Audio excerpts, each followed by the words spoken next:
नमस्ते, मी रमेश मुकादम.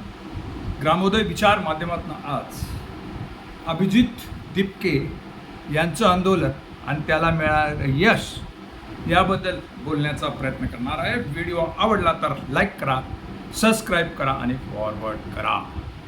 Cockroach जनता पार्टीच्या अभिजित दिपके यांनी जंतर मंतरवर गेल्या 20 दिवसापासून आंदोलन सुरू केलेलं आहे.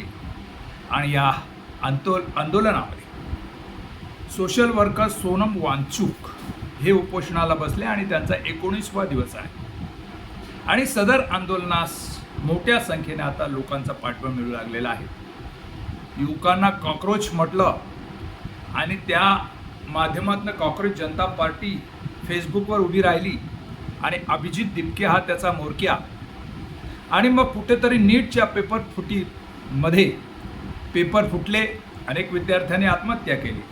आणि मग विद्यार्थ्यांची बाजू घेऊन अभिजित दिपके यांनी 20 दिवसापासून आंदोलनाला सुरुवात केलेली आहे.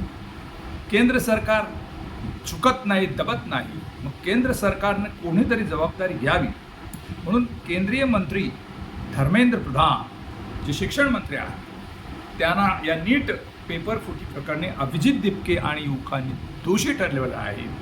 आणि त्यांचा राजीनामा जोपर्यंत घेत नाही तोपर्यंत जंतर मंतरवरचा आमचं धरणं काही संपणार नाही असं ते म्हणतात. आणि वेगवेगळ्या पद्धतीनं चर्चा विनियोग आता या ठिकाणी चाललेला आहे. सिनेसृष्टीची लोक, शेतकरी, कामगार वर्ग तसेच काही राजकीय पक्षांनी आता अभिजित दिपके यांना पाठिंबा दिलेला आहे. त्याचंच शिवसेना उद्धव गटाचे उद्धव ठाकरे यांनी अभिजितच्या आंदोलनाला जाहीर पाठिंबा दिलेला आहे. आणि मग तृणमूल काँग्रेसने देखील याचा पाठिंबा दिला आहे.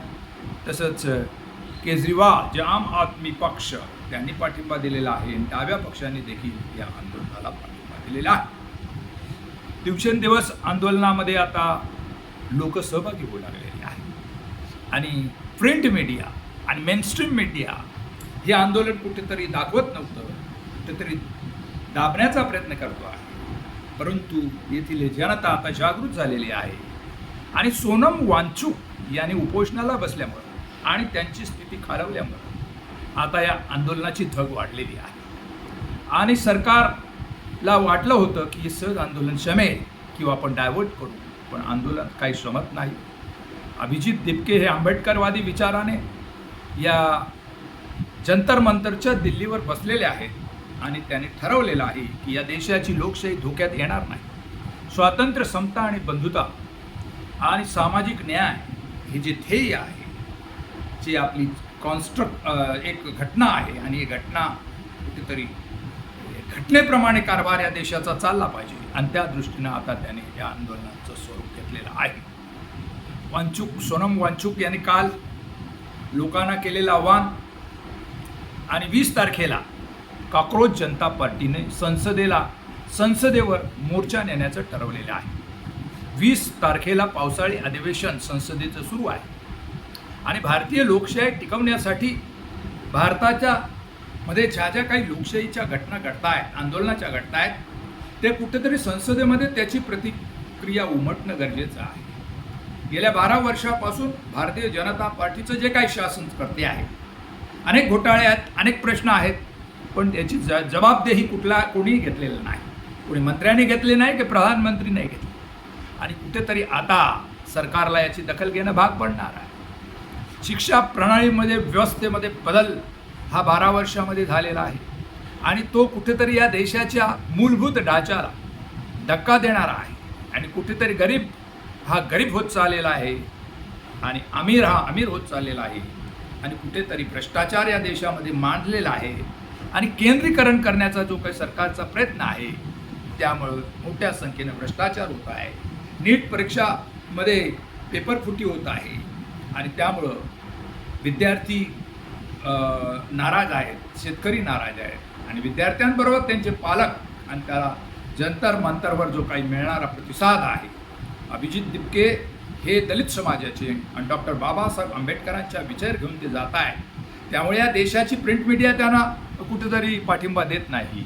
किंवा तथाकथित उच्चवर्गीय लोक याला पाठिंबा देत नाही, परंतु तरुण वर्ग की ज्याच्यामध्ये सर्व जाती धर्माची लोक आहेत त्यांना आता ही जाणीव झालेली आहे या देशामध्ये काहीतरी बदल करायचे असेल, क्रांती घडवायची असेल आणि खरोखर लोकशाहीची फळं आपल्याला जर मिळवायची असतील तर अभिजित दिपकेच्या पाठीशी उभं राहणं गरजेचं आहे. अभिजित दिपकेला मिळणारा पाठिंबा हा आता मोठ्या स्वरूपात मिळालेला आहे आणि अभिजित दिपके याचं आंदोलन हे आता घराघरामध्ये पोचलेलं आहे आणि सरकारच्या आता लक्षात आलेलं आहे की आता योग्य पाऊल उचललं नाही तर हे वणवा पेटू शकतो. 20 तारखेला केलेलं आंदोलन आहे आणि 20 तारखेला मोर्चाने संसदेवर जाणार आहे. प्रिंट मीडिया, गोदी मीडिया वेगळ्या पद्धतीने प्रचार करते आहे, तसेच काँग्रेसचा मीडिया हा देखील वेगळ्या पद्धतीने काम करतो आहे. सुरुवातीला राजकीय पक्षांची आम्ही मदत घेणार नाही असं अभिजित दिपके यांनी सांगितलं होतं, पण राजकीय पक्षाच्या मदतीशिवाय प्रश्न सुटणार नाही ही जेव्हा त्यांना जाणीव झाली तेव्हा त्यांनी सर्व पक्षांना देखील या ठिकाणी आमंत्रित केलेलं आहे.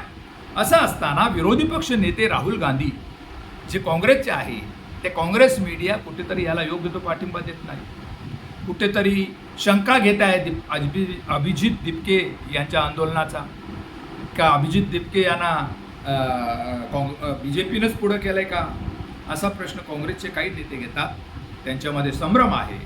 त्यामुळं मोदी मीडिया वेगळं बोलतं आहे, काँग्रेसची मीडिया वेगळी बोलते आहे आणि हा आंदोलन कुठेतरी 2 गटामध्ये विभागण्याचा प्रयत्न चाललेला आहे का हा प्रश्न आता निर्माण झालेला आहे.